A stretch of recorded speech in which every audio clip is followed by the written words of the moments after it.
لقاء قرب ربي بك روحي وقلبي قد صار رمضان مبارك لكل مسلم شهر الذي فيها ينزل القرآن Happy Ramadan to all Muslims. mbokk yeeg xarit yi ñoo ngi leen di nuyu dañuy wax toujours Happy Ramadan. Alors c'est vrai que c'est un mois béni et c'est toujours un plaisir yéen ñu ñuy seetaan di jàkkaarloo ak yéen. Alors j'ai le plaisir à chaque fois aussi di dendo ak sama frère ñu koy wax Prince. gis nga ni temps yi dafa xaw a.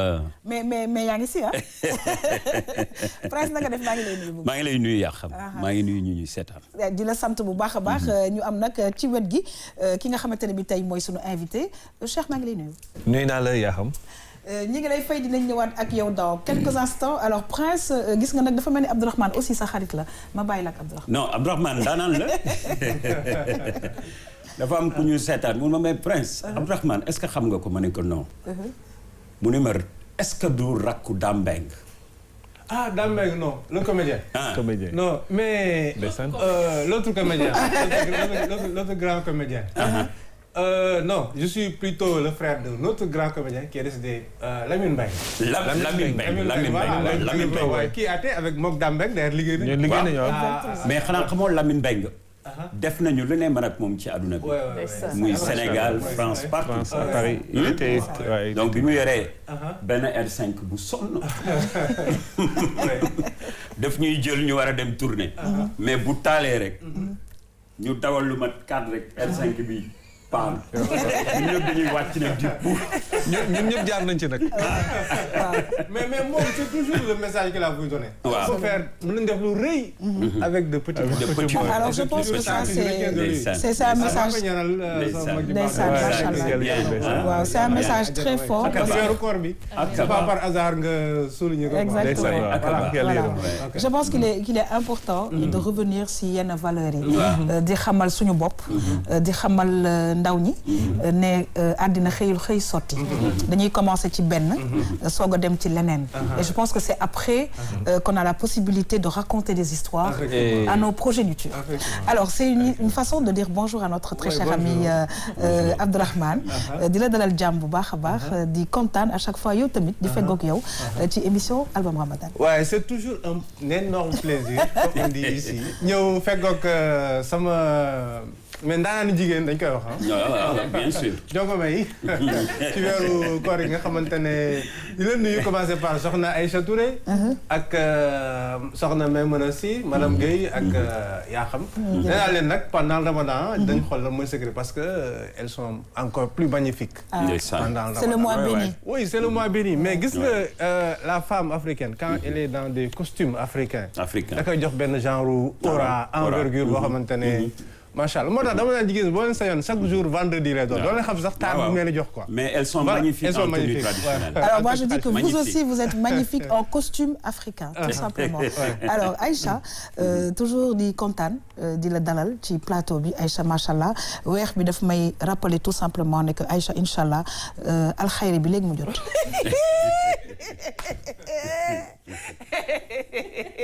yaa xam na nga def. maa ngi sant bu baax. Amin ci sa ñaan bi. parce que vraiment mon cas est désespéré mais toi-même tu en parles. Tu as le choix ou tu as l'embarras du choix ou le choix de l'embarras? Chers téléspectateurs, bonjour. Oui, j'ai l'embarras du choix. Même na maa ngi lay nuyu mon grand frère Prince yaa xam ak sama xarit bi toog tey suñu invité. macha allah di la sant di la gërëm info wu intox xam ngeen ne kooku affaire Aïcha la. alors Prince ñu ñëw nag dal ci nga xam ne mooy sa jarbaat. non la star moom xam nga elle est culturelle quoi. donc léegi bi nga ma ne. may dawal.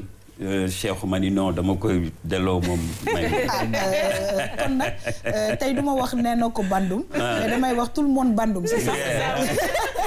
allez May. merci beaucoup Yaxam maa ngi lay nuyu yow itam di nuyu Prince am mbégte di dalal suñu invité bi nga xamante ne mooy Cheikh Guissé bokk ci ñoo xamante ne formé nañ ñu contribué nañu ci li nga xamante ne moom la ñu doon tey ci ay projets yu meloon ni rajo Gune yi ça doit faire maintenant presque 30 ans n'est-ce pas 25-30 ans nuyu Aïcha nuyu Abdourahmane donc vraiment tey élève bi daal moo fas yéene jàkkaarloo ak maître am wante xam naa ne moom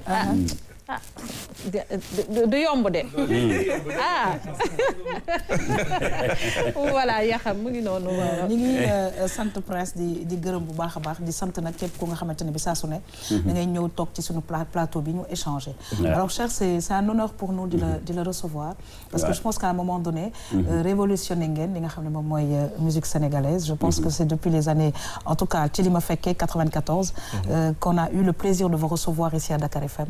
et de voir un tout petit peu l'évolution ci milieu de la musique bi ngeen nekk ñu ngi lay dalal jàmm bu baax a baax ci album Ramadan.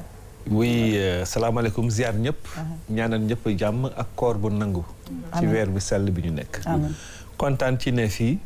man sa introduction li may jox. yaa ngi naan on a contribué à l'évolution de la musique sénégalaise. mais yéen a ñu forgé. yéen a ñu formé yéen a ñu cadré. à l'époque anecdote bi may kii souvent Michael Souma ses animations nit ñi actuellement animation dañuy déglu nii du dem mais ñun Michael Souma Ahmadou Ba bu ñu leen den déglu dañuy jël rajo temps cassette moo amoon dañuy teg après di enregistrer. Je me rappelle. C'est vrai. Et donc c'est ces enregistrements là yooyu la ñuy dégluwaat mu doon jàng si ñun parce que jàngi musique école am na mais jàng musique am na beneen forme jàng boo xam ne c'est l'écoute. Tout à fait. Donc ñun c'est toutes les musiques que l'on écoutait à la maison. ñoo ñu formé. te on a beaucoup appris de vos émissions. Alors, très bien. lu ma ciy teg c'est vrai que ni vous avez beaucoup appris ci émission yi. mais yéen da ngeen bappat comme on dit. par exemple man bu ma fàttalikoo par exemple en 89. am nay tournées yi fi nekkoon yéen ngeen nekkoon ci benn groupe bu tudd Oasis. Oasis may ñii boo leen mësaan a romb. ay yére samba sembe yooyu quoi moom la ñuy sol ak ay ngandum padogas c'est vrai non. te xam nga lan la woon. waaw parce que ñun dañoo jóg ci benn musique boo xam ne. côté révolutionnaire. dëgg la. waaw on était très très engagé si suñuy texte suñuy kii moo tax à l'époque daaw ñu am na yu bëri yoo xam ne daf ñu doon échappé. parce que fu nit ñi daan wooyee di bégal di kii ak yooyu nous on était entre Omar Blondin Diop. entre Alfousseynou Cissé. dégg nga ñoom. Che Guevara même seen accoutrement léegi ngeen ko modéré léegi lañ ko modéré mais avant c'était tout le temps ça. Maïmouna noonu la ñu doon solo et je pense que vous avez appelé justement les Sénégalais et le monde a aimé votre musique c'est-à-dire nit lëf boo ci nekkee. da nga ci dëggu. bu ko defee nit ñi dañu la ciy fekk en tout cas loolu yëpp dinañ ci revenir dans quelques instants. alors tu parlais tout à l'heure de Michael Souma. voilà un grand monsieur. donc ki nga xamante ne bi macha allah dimbale na non seulement man mais je pense que les musiciens sénégalais xam nañu valeur u monsieur Michael Souma que nous saluons mbokk yi seen émission album Ramadan nag door na bu ko defee ñu dem xool ki nga xamante ne bi tey mooy suñu invité mais suñu invité portrait ak suñu invité bi toog. non soo leen gisee ñoom ñaar c'est extraordinaire on y va ñu dellu si waat.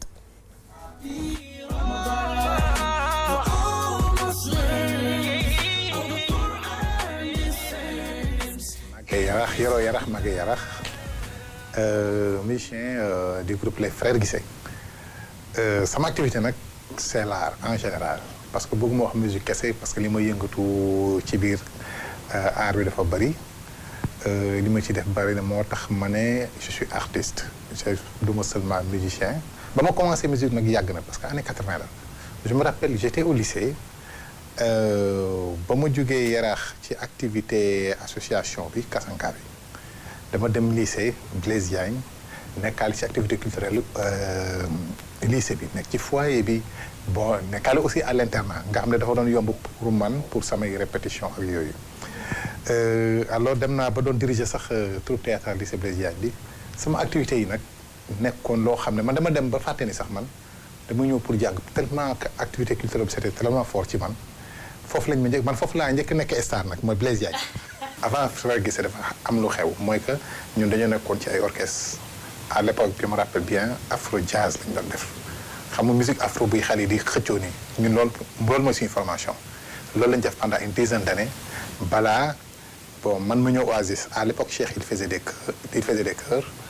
après Oasis nag vers les comme li nga wax 90 ak yooyu juste après 90 ci la poussé Cheikh jàngal ko guitare parce que bëggatu moom fréquente yeneen orchestres yi parce que dafa métti pour gérer orchestre ci la ñu commencé ñun li ñu lancé RTS moo ñu lancé ñun ñu ngi lancé woo ci année 90 bi ñu ngi lancé woo ci Dakar FM ak Anna Joan ak Michael Souma foofu la ñuy commencé dégg acoustique bi benn guitare ak ay voix en plein concert Anna di ko enregistré en live ñuy woy ay nit ñi di yuuxu di dal ci kaw ci la ñu commencé ñu xam ne voix bi fii la ba Nelson Mandela war a ñëw en 91 au Sénégal man j'étais seul sur une scène may woy nit ñi stade bi yëpp di apprécier 100 000 personnes Lamine Faye Lemzo Jamono ne ma booy yow lii mooy sa yoon ci la continuer frère gisee ñu def ko nii muy ñëw bu ñu commencé au Tringa ñu bari xam nañ Tringa léegi ñu bari amatul parce que nous avons été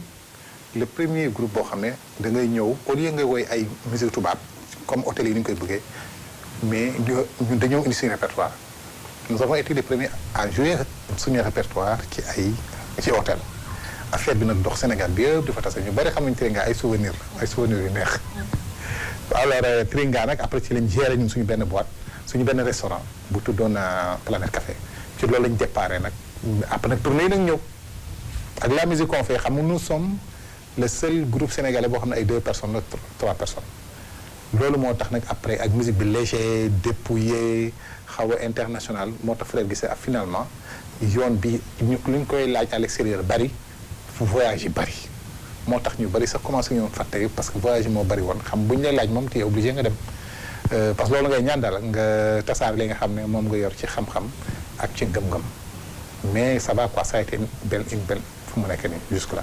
Aliou à l'époque moom ma ko doon def benn métier sax parce que Aliou tailleur la il est bon il a fait sa formation je pense ay 7 ans sa formation ci couture Cheikh il a fait aussi en même temps sa formation ci mécanicien la moo tax man su ma dawalee oto ba oto bi kii parce que man oto dawal la gars yi def man yeneen yi xaw ma ko su ma dawalee ba oto bi xaw yi am ay kii man Cheikh laay woo ne ko boy sama oto bi am na problème ak ñëw il est très bon en mécanique moo tax ma bëgg mu ubbi garage mécanicien parce que mécanicien la du musicien voilà.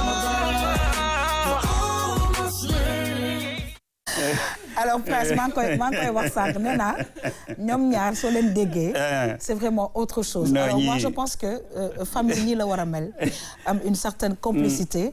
Alors je rappelle ñi seetaan te xam ngeen ko sax. Cheikh bi suñu invité.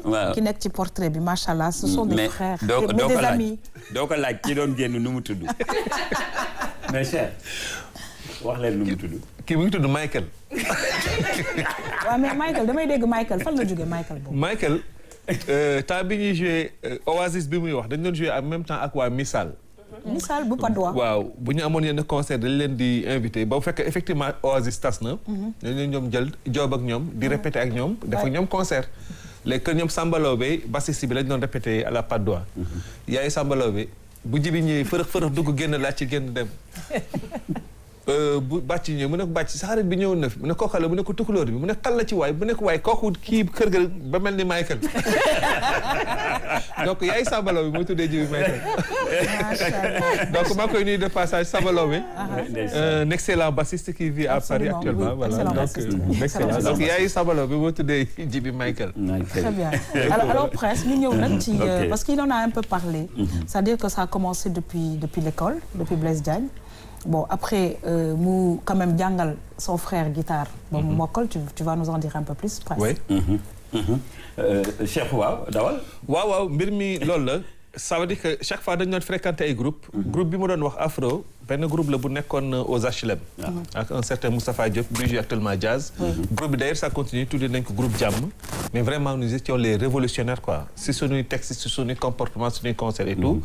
donc groupe boobu dafa tas HLM la nekkoon presque même formation à côté des Ceddo donc noonu la ñu xamante waa Xiis ils étaient à côté ñoom Ceddo ils étaient à côté à l'époque le chanteur de Ceddo c'était Ngala qui vit maintenant je pense en Italie Ngala groupe boobu tas na ñu ñëw retrouvé wu ci benn groupe bu tudd Synthèse groupe bi tas na on s'est retrouvé au groupe dans le groupe Oasis mu tasaat Oasis par exemple li ko tas c'est les grands groupes qui cherchaient des musiciens. waaw ñëw jël foofu. ñëw jël foofu yóbbu mu tas. mu tas. loolu la quoi Baba Maal moo dem tourner batteur am réer mu ñëw jël si Alioune Diouf yóbbu ko ba léegi mu ngi ci woom maa ngi koy nuyu. tu vois Ismaël Lo soxla woon benn bassiste jël Dembel yóbbu ko. Dembel atterrir super jamono. waaw noonu la donc ñun woykat yi toujours ñooy def kii quoi. mais entre temps ñuy jouer guitare kër ga. Très bien. donc di jouer ba benn instant. am benn programme bu fi amoon nag boo xam ne vraiment moo lancé affaire bi Mémorial Prosper Niang. bi mu faatoo une année après waa Dekaza di organiser. waa Dekaza ndeysaan yaa gën a dee dans souvenir. dans souvenir oui. waay ak fans club Prosper ak Dekaza ak fans club Prosper. di organiser affaire bi ak ñoom Paris Niane. au niveau du centre culturel français. tout à fait. ñu ñëw boobu ñun ñu ngi toog kër ga chaque fois Djibi boy nii ngay def guitare nii ngay def guitare ñuy jouer di jouer. jour boobu mu ne mais boy tu sais que dañ ma programmé CCF pour Mémorial Prosper Niang. boobu CCF la tudd. y a eu des choses extraordinaires. actuel mu ne ma doo ñëw ñu def benn affaire. ma ne mais boobu xam naa DJ moo fi nekkoon. waaw fekk boobu man commencé woon naa travailler Fama man ak moom commencé nañ ko travailler. ñu jël benn deuxième morceau. collé ci tour Prosper def ko Mémorial. dëgg la. ñu ñëw jouer affaire bi explose. alors dinañu dellu si waat ci loolu parce que c'est vraiment toute une histoire Abdourahmane Aïcha Maïmouna. alors gis ngeen tey li ñu indi c'est-à-dire que ñu ngi ci mois de Ramadan Abdourahmane man dama gis ne que il est important ñu dellu si waat beaucoup de valeurs dans notre pays xamal xale yi ne que bokk ndey ak baay dafa am lu muy signifier dëkkandoo dafa am lu muy signifier leneen ak leneen dafa am suñuy signifier même boo leen bokkee liggéey bi am na doxalin bu nga xam ne war na cay am Abdourahmane. effectivement parce que xam nga déjà nekk ay frères màggandoo yarandoo garder de bonnes relations. Absolument. bay tooñantee nekk comme ay kal tout à fait. wala ay cousins c'est pas évident. donc mu doon benn parce que seen histoire musicale dafa am d'abord histoire familiale. tout à fait. xam nga mu doon aussi benn histoire musicale parce que dans la musique sénégalaise am na aussi ay ñoo xamante ne ay frères lañ tenté nañu expérience. et boo xoolee peut-être que le fait que ñu jàppante loolu aidé na leen wala poussé la ñuy dem sori dañu mel ni les Touré Kunda. par exemple ah. dawal. am na vidéo bu bees. la famille ñoom Thione Seck. waaw la famille Thione Seck. vidéo bu bees. waaw vidéo bu bees. waaw ak aujourd'hui les frères. voilà. les papes Armand. les papes Armand. les papes Armand boobu. voilà mais donc dafa une histoire familiale qui se lie à une histoire musicale. mais également derrière. am na benn scène musicale boo xamante ne aussi amatul. ok absolument. oui mooy par exemple les clubs yi nga xamante ne. le Tringa dont on parlait. ay musique alternative. qui fait que ne à l'époque amoon nañ plus ay ceddo amoon nañ misaal amoon nañ. les frères Guissé. amoon nañ waa Flash. Thiès et cetera. et malheureusement. loolu amatul pratiquement dans la musique. et Aïcha damay dellu si waat ci Abdourahmane Aïcha ce qui était bien c'est que dafa amoon ay milieux yoo xamante ne bi on pouvait les trouver et c'est l'occasion aussi de rendre hommage à Mamadou Konté Africa Fête nga xam ne moom moo fi indi woon Tringa vraiment seetaan bi dafa civilisé woon musique bi Aïcha civilisé nga ñëw dugg nànk toog seetaan li ngay seetaan soo paree génn nànk dara amul woon c'est-à-dire on n'avait pas peur de sortir parce que dinañ la def lii wala dinañ la def lële donc voilà c'est des beaux moments des souvenirs quoi. On n'avait pas peur de sortir ba pare dañ doon jàng. waaw dama doon jàng. parce que balaa ngay génn di seetaan frère Guissé Métis Sakana ou je sais pas moi je. Tringa. oui mais Métis Sakana bien sûr oui Métis Sakana bien sûr. oui chez Oumou nan la tudd. Voilà. Et il fallait yaa xam soo ñëwee sax dina la ne oui université comment ça s'est passé wala Michael Souma c'est que bala ngay dugg antenne Dakar FM parce que tous ces artistes sont passés devant nous par Dakar FM. il fallait nga jàng donc il y avait un certain niveau intellectuel déjà. pour nga comprendre musique yooyu. waaw parce que ñoom tamit ils ont un certain niveau. alors May dañuy ñëw ak yow tamit parce que xam naa ne moom waxtaan bi yëpp duñ ko mën a tënk tey. yaa gën a de mais non kii il faut qu'on revoie son âge.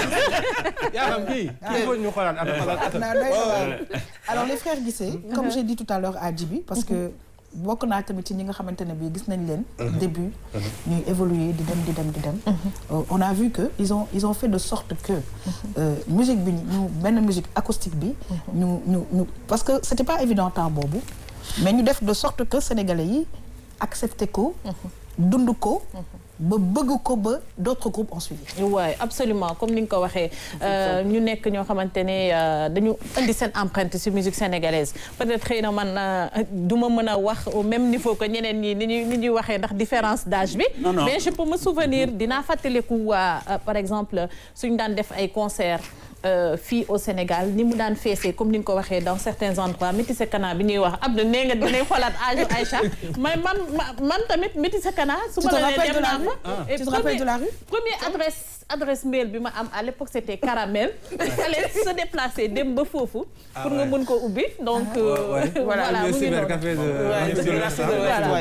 waaw mu ngi noonu donc pour revenir au sujet les frères Guissé ni nga ko waxee dañu am base formation boo xamante ne loolu moo feeñ ci seen vie professionnelle ba ñu duggee ci musique bi et je pense que ne loolu les activités parascolaires am na si part pour rëy oui ci biir interview bi Djibi ñu ngi ko dégg mu ngi wax mu ngi tooñ sax naan man Blaise Diagne laa njëkk nekk star ma ne ko lycée Blaise Diagne ñi mu defar bëri na avec les clubs de théâtre avec les clubs d'anglais waaw léegi may nga baal ma mais gis nga loolu gis nga ni mu doon impact bi mu amoon ci nit yi mais ça on l'a presque perdu et ben voilà et c'est bien dommage c'est bien dommage que léegi activité parascolaire yooyu xëy na mu ngi am ba léegi mais peut-être xëy na amatul impact bi nga xam ne moom la doon am si élèves yi parce que da nga daan jàng ñoom certes dañ doon def musique mais sàggane wu ñu woon seen jàng non pas voilà loolu moo tax nag Prince mais finalement musique bi moo jël le dessus quoi donc mais xam nga ñi seen musique également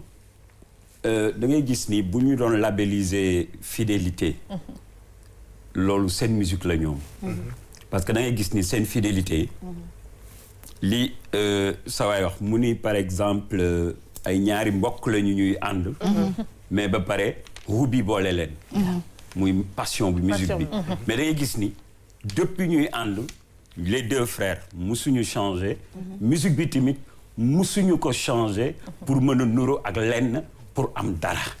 C'est important. C'est la fidélité, ça. Alors, et l'autre chose que j'ai pas dite, Yakham, juste pour compléter, moi, c'est l'engagement. Oui. Quand on parle d'artistes engagés, je pense que les frères qui c'est mon... On va y revenir. Alors, juste dire aussi, cher, que vous étiez deux, mais il y a un autre frère aussi qui a rejoint. Et il est toujours au Canada? Il est toujours au Canada. Très bien. Man ak Djibi ñoo tàmbale woon liggéey bi. On a joué pendant plusieurs années. Et au Tringa, quelques années suggéré, mais yéen qui connaissez la famille. am ngeen benn frère seen frère bi joué théâtre toujours parce que ñun ñëpp ñoo doon joué au théâtre. Après ñun ñu génn dem ci musique bi. moom il est resté dans le théâtre. Encadré ay say Yaraax encadré ay troupes yu nekk côté Yaraax Tefes lu bari. di continuer di jouer théâtre di jouer percu. donc kenn ku ñu xam ko xam bu baax a baax ne mais yéen seen frère bi joué percu djembé. Pourtant bu ngeen ko indi woon mu kii dina neex de ñu nekk ah oui c'est pas mal hein. Effectivement on a testé et mu jàll. Donc il a rejoint le groupe je pense ay fin 93. 94 ba 95 lañ mën a wax officiellement Frères Guissé parce que si lañ génne woon cassette Fama. Je ne vais même pas dire album parce que cassette la woon à l'époque. Fama. Ah gis nga def na tour du monde. Ça fait 27 ans maintenant. Le frère en question c'est Aliou. Aliou voilà Aliou. Moi c'est un gars que j'adore. Voilà mu créé fi aussi benn révolution ci musique sénégalaise mooy intégrer Calbas. ci biir instrument de percussion yi. tey boo gisee ñëpp a ngi Calbas. mais bi muy jël Calbas di ko jouer yàgg na benn idée bu ñëwoon comme ça. Absolument. et puis ñu développé ko au début daf ko doon def ci ndox mais xam nga jéegal ndox ci kaw scène. c'est pas évident. Par contre am nañ fi Calbas boo xamante ne dafa mel na. parce que sànq yéen a ngi wax nee na ko bandu man ma ne tout le monde ko bandu. anyway mais lii tamit dafa bokk ci sunu culture africaine. mais particulièrement ce genre de Calbas si je ne me trompe. c'est plutôt Halpulaar. Effectivement voilà. Halpulaar et au Fouta ba léegi ba fa demee si lañ lay jox man dem naa récemment. mais yaa xam. lawbe yi tamit dañ koy def. lawbe yi ils sont de la grande famille des Peuls. des Peuls c'est ça. lawbe yi boo leen dégloo profondément Pël la ñuy làkk. très bien alors mbokk yi dañuy kontaan wax dëgg yàlla ci jotaay bi nga xamante ne bi ñu ngi koy am ak Cheikh Guissé waaye du ñu fàtte benn yoon non j'ai pas ñu ngi ci weeru koor j'ai pas dire Michael. non je vais dire Djibi alors on va rejoindre Djibi mbokk yi dellu si waat.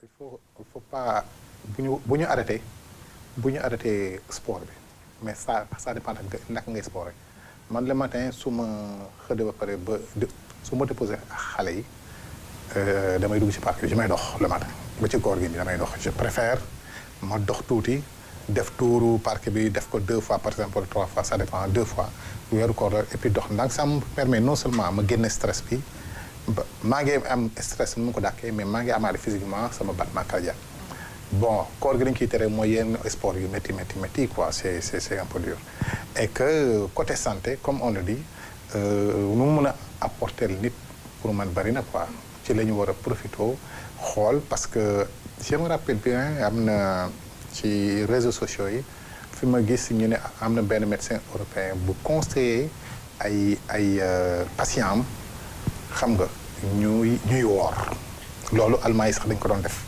am na hôpitaux yoo xam ne ñu ngi en Europe dañuy conseiller nit ñi ñuy woor parce que dafay dimbale daf mel ne oto buy daw il faut aussi dafa am ay kii man je pense que très bon c'est quelque chose boo xam qui nous aide non seulement corps yi dinañ dimbale ci suñu ngëm suñu spiritualité mais aussi ci suñu santé buñ ko respecté dinañ orienté ci lu bëri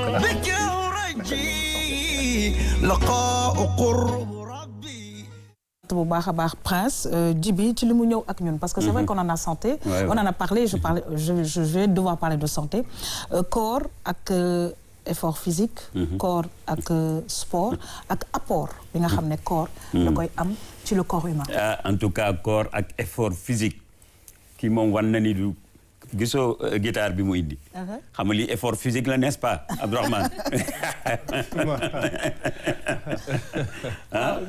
Cheikh li Djiby wax il a expliqué un tout petit peu de marche wax nañ ci wàllu santé bi mais yow ci corps gi est-ce que di nga góorgóorlu di continuer un tout petit peu de sport si moom mu ngi am chance beaucoup plus de chance parce que mu ngi ci wetu parc bi mais aussi man fi ma dëkk on a la chance d'avoir la VDN donc guddi gi da ngay génn tàllal ba li nga xam ne bëccëg imaginer woo ko woon dox nga dox delluwaat gàlle et donc ça fait du bien oui poser une question à Cheikh oui. Quand même, moi j'ai un souci excusez-moi avec le sport et le ramadan est-ce que le ramadan on fait du sport da ngay sport wala da ngay def maintien da ngay def sport c'est-à-dire que marche bi combien de temps ça dure marche bi c'est la nuit après la rupture bi après la rupture mais normalement moi je faisais du sport en ramadan mais juste avant ndogu c'est ce qui était recommandé d'ailleurs j'allais dire comme Rougui li mu fi waxoon keroog ñu koy nuyu au passage et je pense que Aïcha ramadan bi mën nga def sport day res di non xaaral Aïcha li ngay lekk dañ ko réglementé waaw 1 heure de temps avant ngay dog mën nga dem def sport su ko defee boo yegsee t'as le temps de te reposer et de pouvoir dog de 1 de 2 soo ndogee ba pare 2 heures de temps après tu peux aller faire ton sport mais naafila doy na sport oui aussi waaw c'est une forme c'est une forme de sport aussi mais même moom guitare am bi tamit doy na sport aussi alors cher guitare bi dañ ñu koy jëlal tuuti parce que xam nga ñu ngi ci weeru koor kon nag guitare bi dañuy ci dem ci ay morceaux yi nga xamante ne ni jot ngeen ko def parce que seen registre bëri na waaye laal ngeen fu bëri comme nag ñu ngi ci album Ramadan lan nga ñuy proposer dans un premier temps waaw album Ramadan moom dañuy xanaa kay ñu weeru si Cheikh Omar Foutiyou Tall macha allah ñaan yàlla mu nangu li ñu woor yëpp amiin n'est-ce pas ak lépp li ñu siy ñaan parce que weer bi loolu la dëgg la dellu ci borom bi la jàng àdduna parce que xiif bi jàng àdduna la xam ni bés mën na ñëw nga toll situation boo xam ne tu n'as pas le temps de manger pendant plusieurs temps nga boo xalaatee koor gi day yomb ci yow donc nga koy def ñu ngi koy def am chance di ko def bi ñu nekkee xale ba léegi donc je pense que tey jàmm si borom bi am ci ngëneelu yàlla mu nekk nag tamit Abdourahmane laata Cheikh di defar guitare bi di accordé mu nekk lu nga xamante ne bi yàlla deful dara ci nen dafa baax ci santé wu doomu aadama moo tax mu ne woor leen tout simplement oui dafa doon loo xamante ne aussi de plus en plus scientifique yëpp dañuy wane ne soo wooree li nga xamante ne moom la nga daan accumuler comme ay réserve comme genre Aïcha yi nga xam ne dañuy lekk rek et réserve boobu nag moom ngay utiliser pendant le mois de Ramadan. mu doon ay affaire ay bénéfices yoo xamante ne nii pour sa yaram la ak pour sa wér-gu-yaram ak pour say cellules. maanaam yenn calories yi nga xamante ne mënoo ko woon brûler pendant temps normal bi nga xam ne da nga daan lekk te doo bouger et cetera. période Ramadan nga koy brûler. ok de toute façon scientifique yu bëri d'accord nañ ci bienfait du Ramadan. et da ngay gis nag léegi. da ngay gis ñoo xamante ne bokkuñu ak dara ak diine ak lislaam di woor. dañuy woor parce que dañoo xam voilà dañoo xam. comme nag xam ngeen ko. dañoo xam bienfait wu koor. exactement mais même avant le Ramadan avant la religion musulmane. koor amoon na. absolument voilà donc loo xamante ne nii bokk na ci. ànd ak humanité bi depuis la nuit des temps. Abdourahmane dafa mel ni bu ñoom Cheikh ak Djibi di defati dinañ ànd ak yow parce que ñi ngi def sous impression. yaa ngi mel ni kuy taalif.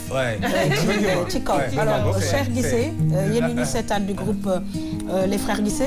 mbokk yi ci album Ramadan ñu ngi lay déglu. man de giro naa mosu saabane la mata ko man de giro naa.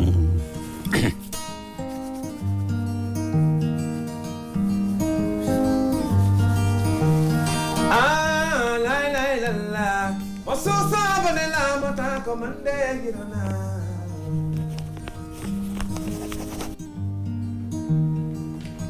Jama wale Madina la ganda wale Madina ganda wale Madina sanur sanna bena wale Madina ganda wale Madina waliya bena wale Madina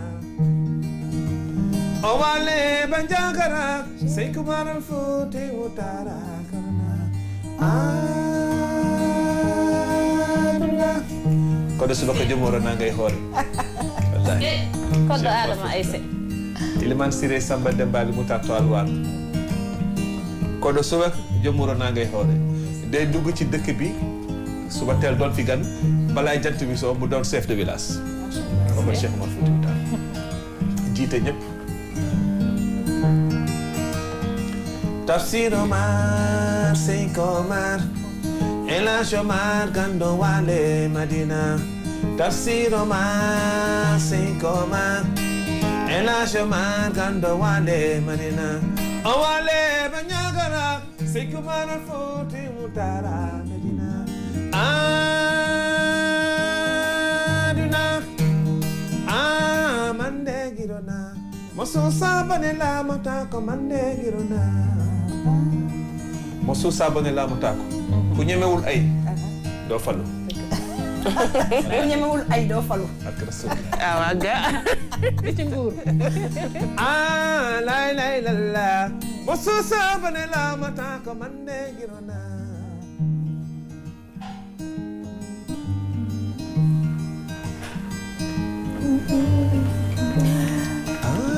lay la la. mosu sabane la mata ko man de girona.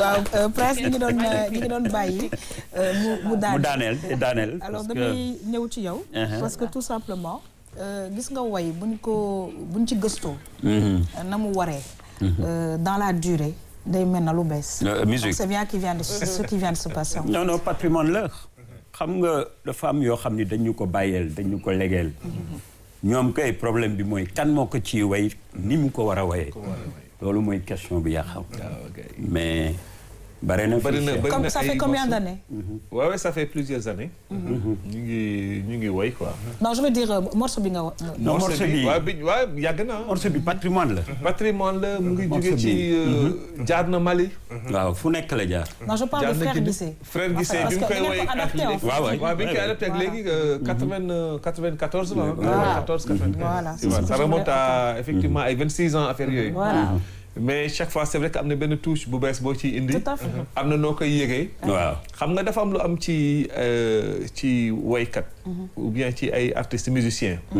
da ngay jouer di bégal ay doomu aadama ñuy bég ba seen biir xol.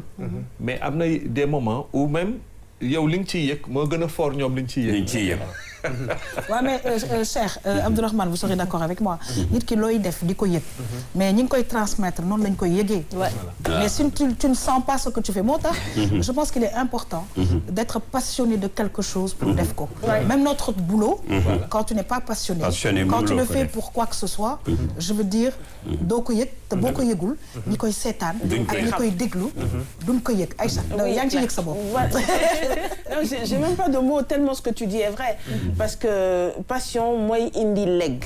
Donc le leg man dem la question ma bëgg a poser cher c'est qu'aujourd'hui est-ce que il y a une génération qui pourra reprendre le flambeau?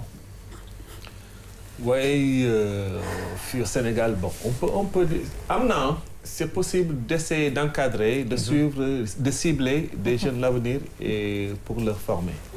Mais actuellement nous vivons une forme de musique boo xam ne qui est très facile. D'accord. Nous on prenait au moins 1 mois, 2 mois, 3 mois, des fois même une année pour faire un titre. Pour enregistrer, on pouvait prendre vraiment 3 mois di jaabante studio. Xam nga vraiment nga suer quoi. Pour accoucher, excusez-moi du terme, de la bonne musique. Passion bi yaa xam di wax ni. Mais tey ça se fait en 3 minutes. Quoi, l'ordinateur. Un clic en plus. Un clic. Un clic et li muy wax c'est tellement vrai. ba mu koy wax sama xel mu ngi dem ndeysaan ci Mamadou Lamine Maïga mi nga xam ne ñoo bokk génération ñoom ñëpp moom itam ba mu génnee album bu mujj bi. conférence de presse bi il a tenu à peu près les mêmes propos. nee na musique bi dafa yomb léegi yomb boo xamante ne vraiment looloo tax mu ñëw engagé wu nee na pour formation bi. justement pour ñu mën a am ñoo xamante ne dañu jëlaat relève boobu. parce que nee na loo doonul taalibeem munoo doon sëriñam. Et puis bu fekkee da nga bëgg a def musique boo xamante ne dafay des nga def ay titres phares yoo xamante ne ça va devenir des chefs-d'œuvre comme Taara bi mu ñu waral léegi fii bi mu ñu wayal léegi fii autant pour moi il faut nga liggéey. Absolument. Il faut que nga def ay recherches. Il faut que nga passionné. Mais également il faut que tu sois engagé. Et suñu waxee engagement mooy liggéey bi rek comme ni mu ko waxee. alors damay ñëw rek juste pour dire que ñun tamit biir RTS dañ koy faral di wax et c'est la vérité c'est l'expérience qui fait la différence tout simplement ce qui va nous amener ñu dem feneen dellu si waat encore ak suñu tey ki nekk ci album bi di suñu xarit Djiby Guissé bu groupe Les Frères Guissé. boo wooree ba guddi boo lekkee lu dis pour nga tëdd sax nelaw sax day metti digestion bi tu vois dafay xaw a metti alors man je préfère manger léger la plupart man lakk jën daal lañ may defal waaw nga xam ne c'est accompagné de salade c'est accompagné nga xam ne yow dina woyof li nga mën a nekk à l'aise sinon c'est un peu compliqué et que c'est une occasion aussi pour ñun ñëpp parce que koor aussi c'est pour ñu wàññi ñun xoolaat suñu alimentation parce que nit ñi bu ñuy daw dañuy xaw fàtte seen bopp yenn moment yu mel ne koor gi moo mën a tax nit ñi ñëwaat un peu ci affaire yu bari surtout alimentaire bi nañuy wàññi bouillon yi wala ñu ne ñu sax bàyyi bouillon yi man maa ko wax dinañ ma mere mais il faut éviter ça il faut en profiter xoolaat sa alimentation pour que la santé puisse suivre. séeréer bu ñu jógee fa duñu mën a julli julli duñu mën dara parce que ndogu séeréer la dañuy jël lépp boole ko dóor ko benn one way bëgg a julli mu tëleen mais par exemple dans mon cas damay jël sama tàndarma ba pare naan lu tàng jël pain soxna si am na ay préparation ay feemam yu muy teg jël ay soit ay viande hachée defar ko mu baax mais j'adore beaucoup le pain thon là ma damay ne indi leen ma thon des fois parce que j'adore beaucoup ça parce que daf ma affaire boobu affaire tukulóor la nga def tuuti doo sa tàndarma doo sa kii julli toog xaar ba ci kanam fekk sa yaram dal parce que mënoo solandoo lépp loolu la ñuy wax séeréer du ñu solandoo lépp ci biir da ngay jël ndànk molo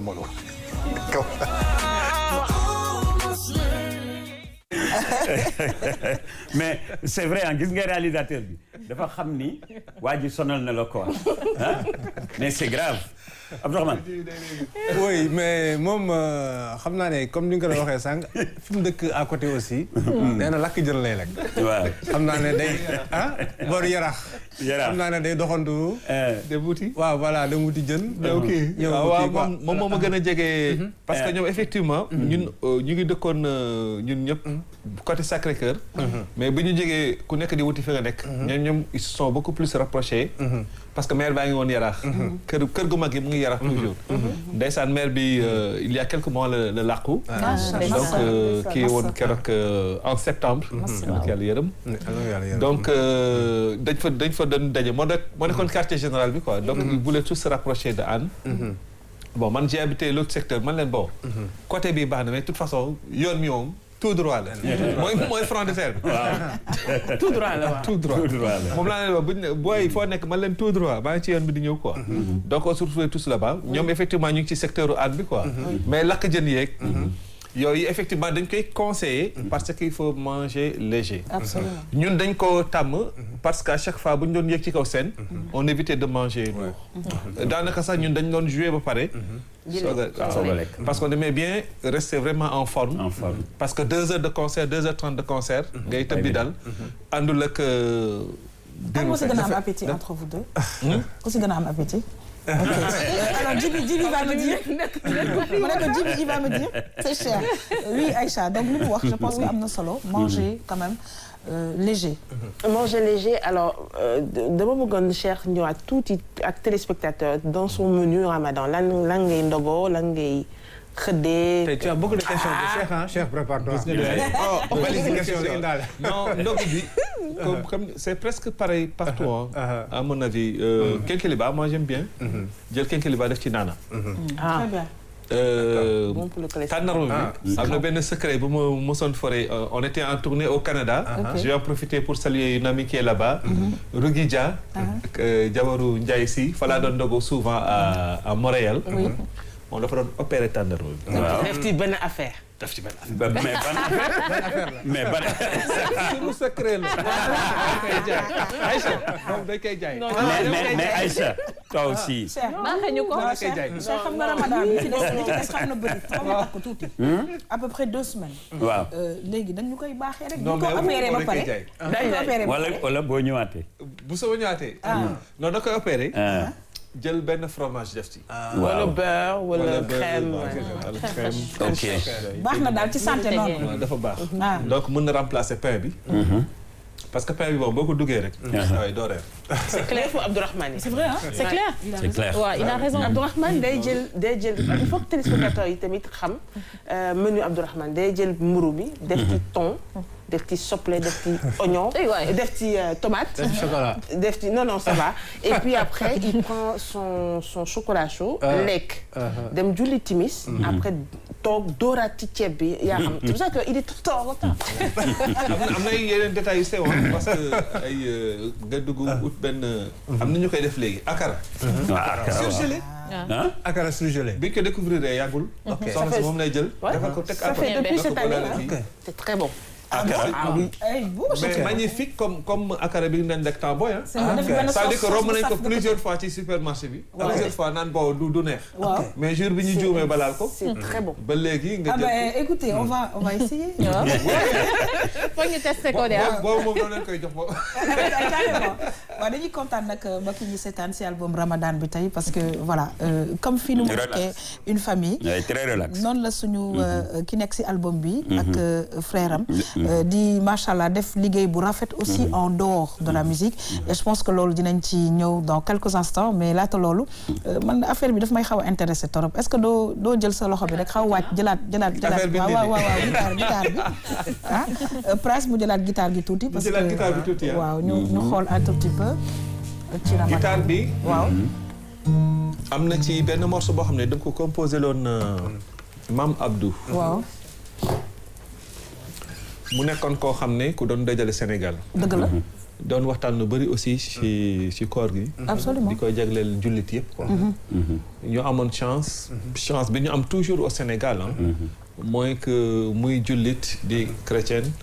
ci biir jullit aussi muy tijaan di murit xaadir laayeen. ñun ñëpp joxante loxo joxante bopp. dëgg la. donc paa boobu il était un peu au centre de tout cela. Absolument. donc c'était un vieux magnifique. qu'on aimait beaucoup.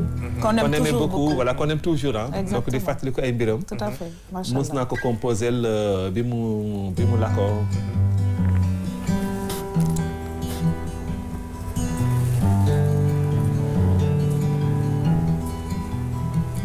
yal na yàlla fay la sa mbaax yal na yàlla buur bi fay la sa mbaax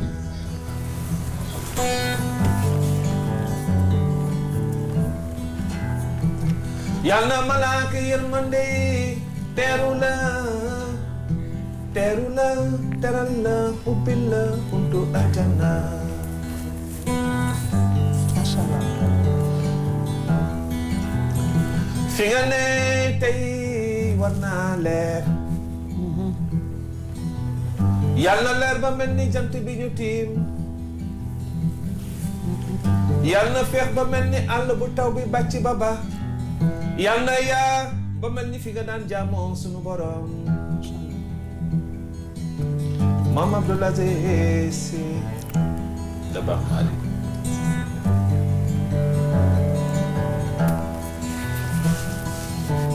ma ni keroog ba ñu naxee ba dëddu ñu won ñu gannaaw jaamu yàlla yu baax yi la doon yóbbu wax ju baax ji ñu wax ci yow jëf ju baax ji nga seedeel jikko ju baax ji ñu gis ci yow ma ne malaaka yërmande si toppoon ne billahi ku si ñibbi di nga am loo nettali lu neex sunu borom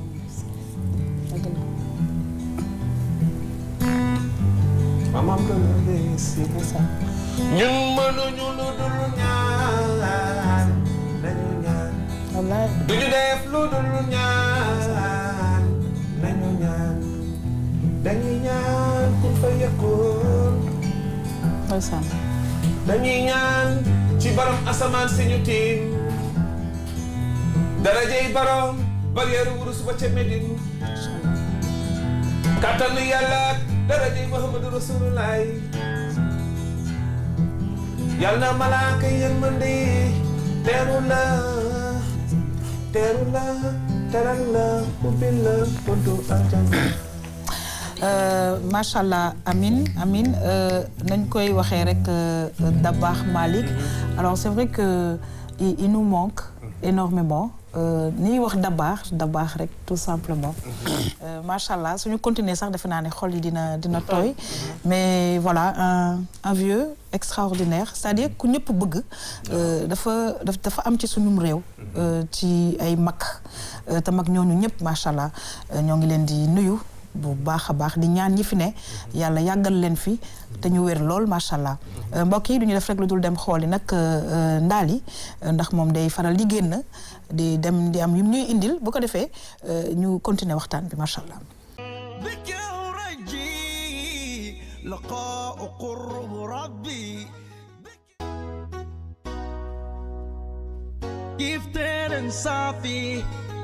Ramadan Mubarak.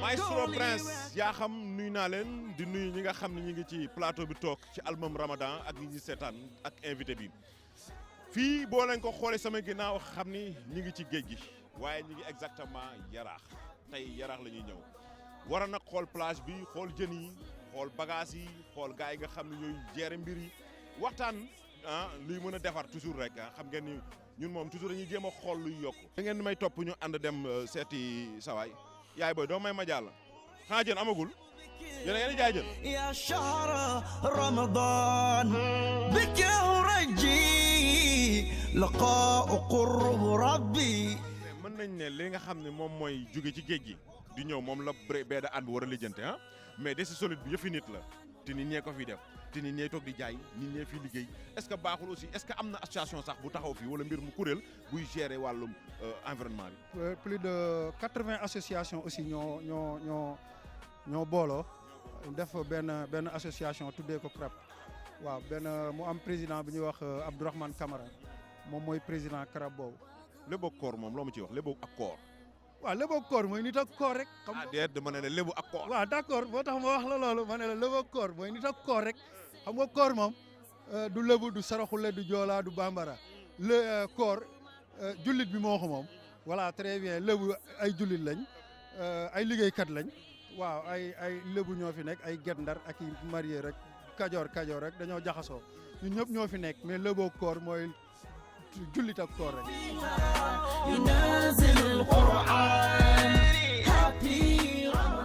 catholique jullit ñoo seq réew mi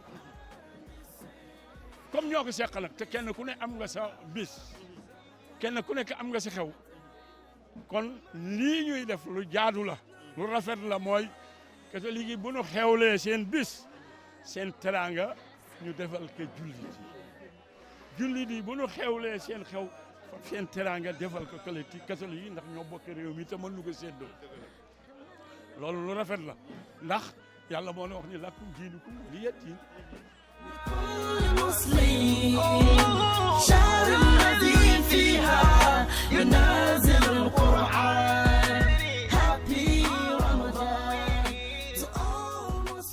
su ma déggee lii sama xel day dem ci suma maam Abdou Aziz Dabakh kaddu yi rek la daan wax te mooy defar réew mi kaddu yi mu wax nii rek adduna la kaddu yi ngeen dégg suñu papa bu wax rek adduna la ñi jege njiitu réew mi nañ koy wax li xew ndax mënta nekk féem te mënta xam lépp ñëmu tànn ku nekk nga ko fa nekkal ci lii xam nga fii bee da aan bi ñi ko fi nekkal ci wàllum pêche mun nañ wax ci pêche bi kan ne ca mbirum bay wax ca bay ku nekk wax ca aqulay taala rek lay wax waxul leneen ñaanal na ko jàmm ndax bu amee jàmm réew mi am jàmm te jàmm la ñu soxla ñun ñii ndax moo ñu may lii ñu am tey jii nii may leen di gërëm di leen joxaat dig daje ci beneen rendez-vous xëy na dinañ fi mën a ñëwaat nag def lu yaatu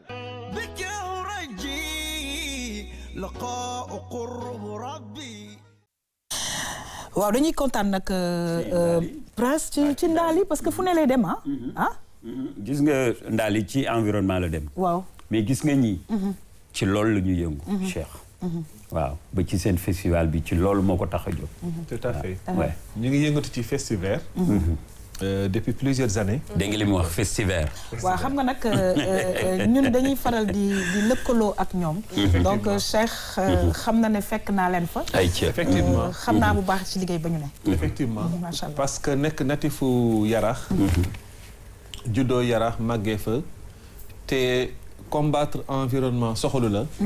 doo Yarax waa. doo Yarax waa parce que mooy zone bi gën a pollué ci Dakar. dëgg la te Ndakaaru bu ñu gën a pollué daanaka mën na nekk bu gën a pollué ci Sénégal. dañu nekk ci baie de Hann bi mu bokkoon ci géej gi gën a rafet ci àdduna bi. il y a plusieurs années. tey moo gën a détérioré ci baie donc benn combat bu ñuy mëne ak riverain yëpp. waa Yarax yëpp. mairie bi waa ONAS ñëpp jàpp si. ba récemment ou il y a quelques mois. la ñu am accord des financiers internationaux yu ñëw. jàppale pour dépolluer baie bi. waa Union européenne. AFD ak ñooñu hollandais yi ambassade Hollande les Allemands les Chinois dugal ci seen loxo. ñëpp ñëw avec plusieurs milliards pour vraiment dépolluer baie bi. ça c'est une très bonne chose. donc Parc Hann. aussi nekk les poumons verts de Dakar. buñ ko toppatoowul trop. mën na dem ba naxasaay. muy combat nag boo xam ne ñun dañu ne musique bi ñuy def. dañ ko jël boole ci loo xam ne dafay jëriñ. le parc nous a servi la baie nous a servi il y a plusieurs années. tey ñun qu'est-ce qu'on a de retour à donner. donc on fait de la musique. on a la chance d'appeler plusieurs personnes pour venir écouter de la musique où on a nos discours ou nos chants qui vont partout ou même de temps en temps là où les discours ne vont pas. Il faut en profiter pour sensibiliser, il faut en profiter pour organiser xamal nit ñi lu ñu xamul wala lu ñuy fàtte wala lu ñuy fàttelu mais lépp ci waxtaan. donc moom moo indi festival de l'environnement lañ doon wax ba fin bi ñu jël ko door ko festival. ci wàllu social aussi gis nañ ne que vraiment les frères Guissé macha allah da ngeen ci yëngatoo parce que musique day nekk tremplin pour servir son pays en fait. tout à fait donc lépp loo mën a ay nit dañu lay déglu di la seetaan di la naw. donc ces gens là mënoo yegg si ñoom chaque jour nuyu leen xamanteeg ñoom am noo def ak ñoom. mais am na benn forme boo mën a def boo xam ne boo atteindre ñëpp am na ñoo mën a atteindre. donc loolu mooy tax ñuy liggéey ci lu bëri ci social. te ñu ngi ko tàmbalee. il y a longtemps. ak Université de Dakar. am na ay jamono dañu doon def ay concert di ko job ak waa SAES syndicat des enseignants supérieurs. ak sunu grand Aliou Guissé que je salue de passage. donc dañ doon job ak ñoom def ay concert gagné xaalis bu bëri may ko étudiants yi. ñu jëndee ko ay ticket resto et cetera et cetera. pendant les périodes d'examen. def nañ ko plusieurs fois. Aliou Guissé prof. biologie. Prof biologie. Voilà. Ouais, qui a été mon prof. Voilà. Biologie végétale. Écologie. Écologie, oui. Donc il venait pendant le festival, il venait animer. Ça veut dire que dañu jël ay conférenciers, ay panels et tout ça, des gens qui viennent. C'est vrai que maintenant je vois le visage. Il est très courant. Voilà. Un excellent prof d'écologie. Donc on l'a fait pendant plusieurs années. Depuis quelque temps aussi, je vais saluer mes amis de No Stress. No Stress, voilà, je voulais en venir. Récemment, il y a week-end bi, samedi bi. Un des membres était là hier. Sanou ou bien Fallou. Voilà, Fallou Dieng. Oui. Donc No Stress parce que Facebook bari na lu négatif. Mais li positif moo Absolument. parce que nit ki nu ko exploiter rek noonu lay demee quoi. Donc nous sommes des amis sur Facebook. On s'est tous connus sur Facebook. ñu dem groupe bi taxaw No Stress Land. dañuy daje ay match de foot ay nuit blanche ay dem ay kii et puis nag action yu bari. Dans les prisons. Dans les prisons mois de mars dañuy dem ci prison des femmes à Liberté 6. fii nii hôpital Aristide Le Dantec il y a les enfants cancéreux man si laa xam ne am na xale yu am cancer. pour man cancer mag ñi rek la daan dal. donc j'ai appris. donc ñooñu ñëpp dañuy dem di leen wàllu. ba récemment nii ci weeru koor bu nekk dañuy jox ay famille suukaru koor. bon denrée alimentaire. valeur de 55 000 francs su ma juumul. donc au début 15 familles la woon. bi ci topp ñu ne boy il faut ñu yéegal mu nekk 30 familles bi ci topp ñu yéegal mu nekk 60 la dernière fois on a donné à 200 familles. Très bien. te yàlla dina ko gën a yokk. Oui, Aïcha, vas-y. Mais Yakham, en parlant de Facebook et rapidement parce que le temps là est bientôt terminé. C'est un excellent mannequin. Ah oui? Ah oui. On s'est retrouvés donc sur la toile en tant qu'influenceur. Oui, mannequin et cher. Mais mannequin ou top modèle? Non, mannequin. Il est mannequin. Oui, il y a quand même une différence. Top modèle moom kon ma daw. Donc voilà, Yakham, c'est ce que je voulais dire sur notre Alors dañuy sant di gërëm parce que je pense qu'à un moment donné de la vie, il faut savoir servir aussi son pays. Et je pense qu'il y a des couches vulnérables yu nga xamante ne machallah, il est important les porteurs de voix en tout cas de ce pays ñu ciy góorgóorlu pour di ci jàpp parce que xëy na ñëpp yemuñu doole.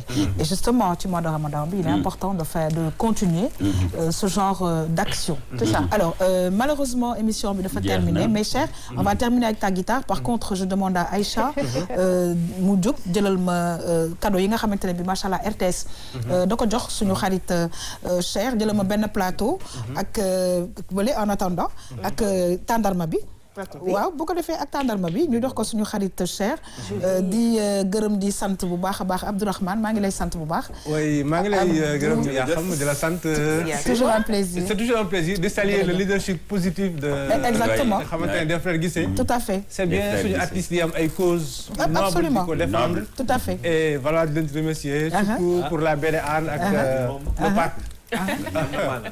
voilà jërëjëf ñu ngi sant bu baax di gërëm suñu rak Maymouna di kontaan saa su ne ci contribution yi may merci beaucoup Yakham di la sant di la gërëm bu baax baax ça a été un plaisir de partager le plateau ak Abdou dama koy namm lool ndax ay contribution yu pertinente Aïcha xaritam doomu bàjjenam itam sama nijaay Prince di sant di gërëm également suñu invité bi nga xamante ne mooy Cheikh Guissé ak Djibi ma koy remercier également ba ñu yaatal bi ñu yaatal ak yombal bi ñu yoonal tournage bi joxe rendez-vous rek vendredi inchallah alors Prince ñu ngi lay sant di la merci yow it jërëjëf merci Cheikh jërëjëf kontaan ci yéen émission bi neex na tey ndogu li yarax la quoi tout droit moom mi dama koy sargal lu bëri parce que il y a plusieurs années ci même système bi dañ doon job ak waa plan international donc doon encadré rajo Gune yi. donc pendant plusieurs années fa lañ nekkoon ak Selli Wan maa ngi koy gis si système bi. Selli Kan voilà. qui est devenu maintenant célèbre styliste. Voilà. qui a habillé je pense Rihanna. Beyoncé. Très bien. Ramatoulaye Mbodj maa ngi koy dégg souvent. donc vraiment à l'époque il y a très longtemps. jërëjëf kontaan nañ torop. merci mais guitare bi di nga ko jël quand même.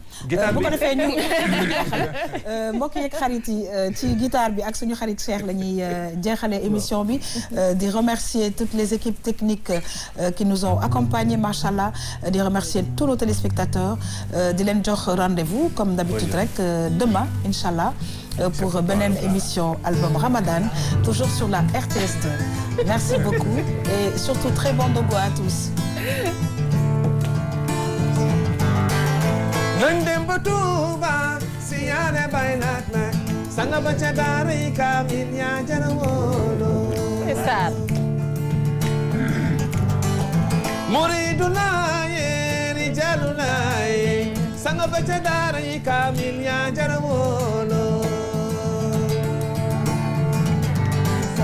nañ dem ba Tuuba siyaare bay naat na sanga ba ca daaray kaamil yaa jara woolo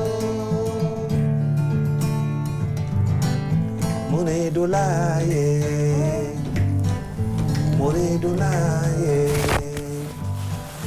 rijalu laaye